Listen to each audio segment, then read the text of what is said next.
স্বাগতম বন্ধুরা। হাজার হাজার বছর আগে যখন মানুষ এখনো চাকা আর লেখার কৌশল শেখেনি, তখন পৃথিবীর বুক জুড়ে দাঁড়িয়ে যায় এমন কিছু স্থাপনা যা আজও আধুনিক বিজ্ঞান পর্যন্ত পুরোপুরি বুঝতে পারেনি। কে বানিয়েছিল এগুলো? কিভাবে তৈরি হয়েছিল এত বিশাল পাথরের পাহাড়? আর কেন এই পিরামিডগুলোর গোপন কক্ষগুলো এখনও আমাদের চোখের আড়ালে হয়ে গেছে? আজ আমরা প্রবেশ করব ইতিহাসের সবচেয়ে প্রাচীন রহস্যের দরজায়, মিশরের পিরামিডের গোপন জগতে। চলুন একসাথে খুঁজে বের করি মিশরের পিরামিড এর রহস্য।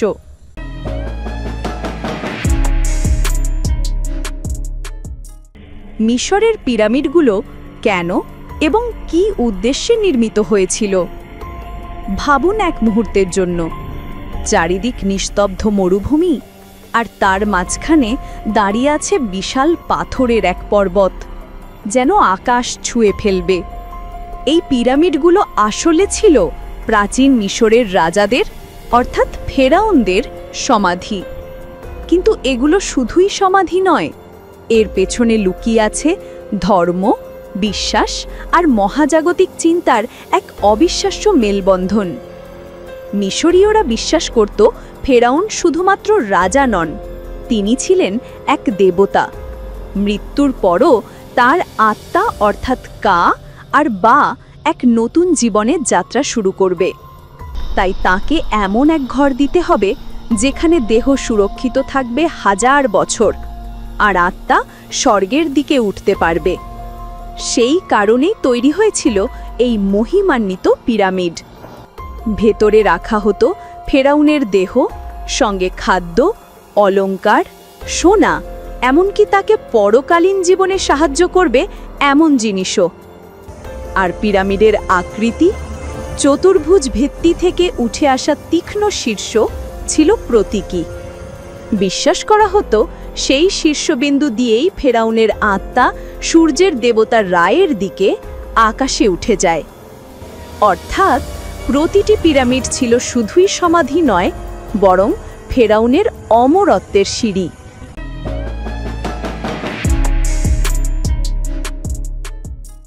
পিরামিডগুলো কবে, কোথায় এবং কিভাবে নির্মিত হয়েছিল? প্রাচীন মিশরের ইতিহাসে পুরাতন সাম্রাজ্য বা ওল্ড কিংডমের সময়কাল ছিল পিরামিড নির্মাণের সোনালী যুগ। তৃতীয় রাজবংশের রাজা জোসার প্রথম ধাপে নির্মাণ করেন সাক্কারার স্টেপ পিরামিড, প্রায় খ্রিস্টপূর্ব 2630 সালে। এরপর একের পর এক ফেরাউন তাদের নিজস্ব পিরামিড গড়েন। সবচেয়ে বিখ্যাত হল গ্রেট পিরামিড অফ গিজা, যা নির্মিত হয়েছিল ফেরাউন খুফুর সময়, প্রায় খ্রিস্টপূর্ব 2560 সালে। এগুলো নির্মাণ করা হয়েছিল নীল নদের পশ্চিম তীরে, কারণ মিশরীয় বিশ্বাসে পশ্চিম দিক মানে মৃত্যুলোক, যেখানে সূর্য অস্ত যায়। কিন্তু সবচেয়ে আশ্চর্যের বিষয় হল, হাজার হাজার বছর আগে কোনো আধুনিক যন্ত্রপাতি ছাড়াই কিভাবে তারা কয়েক টন ওজনের পাথরের ব্লক কেটে দূর থেকে এনে এত নিখুঁতভাবে সাজিয়ে তুলেছিল। ইতিহাসবিদদের ধারণা, তারা বড় র্যাম্প, লিভার আর মাটি বালি পাথরের ঢাল ব্যবহার করত। হাজার হাজার শ্রমিক দাস নয়, বরং প্রশিক্ষিত নির্মাণকর্মী দল বেঁধে কাজ করত। সবচেয়ে অবাক করা ব্যাপার, পিরামিডের চারপাশ প্রায় নিখুঁতভাবে উত্তর, দক্ষিণ, পূর্ব, পশ্চিমের দিক বরাবর স্থাপন করা। এতে বোঝা যায় তাদের জ্যোতির্বিদ্যা ও প্রকৌশল জ্ঞান কতটা উন্নত ছিল।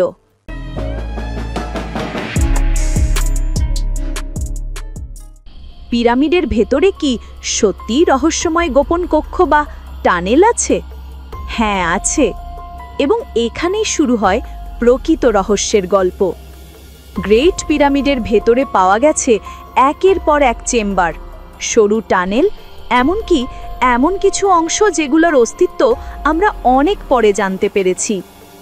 যেমন কিংস চেম্বার আর কুইন্স চেম্বার, দুটি প্রধান কক্ষ যেগুলো থেকে সরু নালী উপরের দিকে গেছে। বিজ্ঞানীরা এখন মনে করেন এই নালীগুলো বায়ু চলাচলের জন্য নয়, বরং হয়তো নির্দিষ্ট তারার দিকে নির্দেশ করে, যেমন অরায়ন বেল্ট বা সিরিয়াস। কারণ মিশরীয়রা বিশ্বাস করত ফেরাউনের আত্মা এই তারাগুলোর মধ্য দিয়েই স্বর্গে পৌঁছায়। সম্প্রতি আধুনিক প্রযুক্তি ব্যবহার করে দেখা গেছে পিরামিডের ভেতরে একটি বিশাল খালি স্থান বা ভয়েড চেম্বার আছে, যেটার উদ্দেশ্য এখনো অজানা।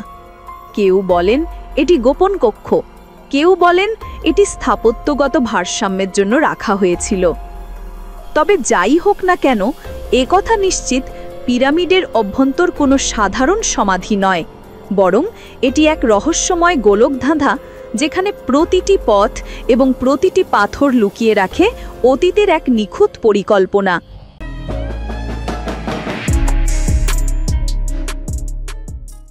পিরামিডগুলো এখনো দাঁড়িয়ে আছে কেন?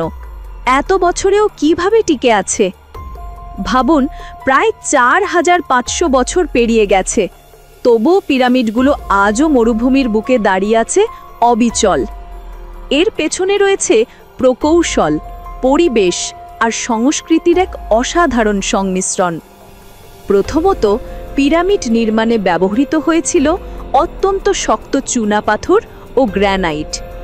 এই পাথরগুলোর ঘনত্ব আর টেকসই গুণ আজকের আধুনিক স্থাপনাতেও বিরল। দ্বিতীয়ত, ভিত্তি তৈরি করা হয়েছিল এমনভাবে যাতে পুরো কাঠামো সমানভাবে চাপ বহন করে। তৃতীয়ত, গিজা মরুভূমির শুষ্ক আবহাওয়া এবং খুব কম ভূমিকম্প দীর্ঘকাল ধরে এই বিশাল কাঠামোগুলোকে রক্ষা করেছে। তাছাড়া পিরামিড শুধু স্থাপত্য নয়, এটি ছিল জাতির গর্ব। মানুষ যুগে যুগে এগুলোর যত্ন নিয়েছে, পুনরুদ্ধার করেছে, রক্ষা করেছে। একসময় পিরামিডের ওপরের অংশ সাদা চুনাপাথর দিয়ে পলিশ করা ছিল। সূর্যের আলো পড়লে দূর থেকে যেন সোনালি আভা দিত। এখন সেই আস্তরণ নেই, কিন্তু ভিত্তি আজও টিকে আছে, যেন সময়ের প্রতিটি ঝড় পেরিয়েও বলে যাচ্ছে, আমি অমর।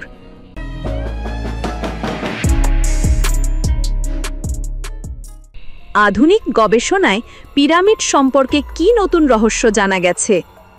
বিজ্ঞান যত এগোচ্ছে ততই খুলছে পিরামিডের নতুন রহস্য। 2017 সালে স্ক্যান পিরামিডস নামে এক প্রকল্পে বিজ্ঞানীরা ব্যবহার করেন মুয়ান নামে মহাজাগতিক কণার স্ক্যানিং প্রযুক্তি। ফলাফল অবাক করার মতো। গ্রেট পিরামিডের ভেতর ধরা পড়ে বিশাল এক অজানা ফাঁকা স্থান, যার দৈর্ঘ্য প্রায় 30 মিটার। এখনো কেউ জানে না ওটা আসলে কি উদ্দেশ্যে তৈরি করা হয়েছিল। আবার পিরামিডের সরু নালীগুলো যে শুধু বায়ু চলাচলের পথ নয়, বরং তারার দিকে নির্দিষ্টভাবে মুখ করা, সেটাও নতুন গবেষণায় প্রমাণিত হচ্ছে। এতে বোঝা যায় পিরামিড শুধু স্থাপত্য নয়, এটি ছিল এক মহাজাগতিক মানচিত্র, যেখানে আকাশ ও পৃথিবীর সংযোগ ঘটানো হয়েছিল। কিছু গবেষক আবার বলছেন পিরামিড ছিল এনার্জি জেনারেটরের মতো এক গঠন, যেখানে পাথরের ভেতর সংরক্ষিত শক্তি প্রতিফলিত হতো। যদিও এই ধারণা এখনো তর্কসাপেক্ষ, তবুও বৈজ্ঞানিক দৃষ্টিতে নতুন গবেষণা এই প্রাচীন স্থাপত্যকে ঘিরে আগ্রহ বাড়িয়ে তুলছে প্রতিদিন। সব মিলিয়ে পিরামিড আজও কেবল অতীতের স্মৃতি নয়, বরং এক জীবন্ত রহস্য, যা মানব সভ্যতার বুদ্ধি, বিশ্বাস আর সৃষ্টি শক্তির এক অনন্ত প্রমাণ। বন্ধুরা, হাজার বছর কেটে গেছে, সভ্যতা বদলেছে, প্রযুক্তি বদলেছে, কিন্তু গিজার বালুর নিচে এখনো ঘুমিয়ে আছে এক অনন্ত রহস্য। পিরামিডের প্রতিটি পাথর যেন আজও চুপচাপ বলে যায়, আমাদের পুরো গল্প এখনো বলা শেষ হয়নি। হয়তো একদিন মানুষ সত্যিই বুঝে ফেলবে কিভাবে এই পৃথিবীর বুকেই তৈরি হয়েছিল দেবতাদের শহর। আর সেই দিন পর্যন্ত এই রহস্য বেঁচে থাকবে মানব সভ্যতার চিরন্তন বিস্ময়ের প্রতীক হয়ে।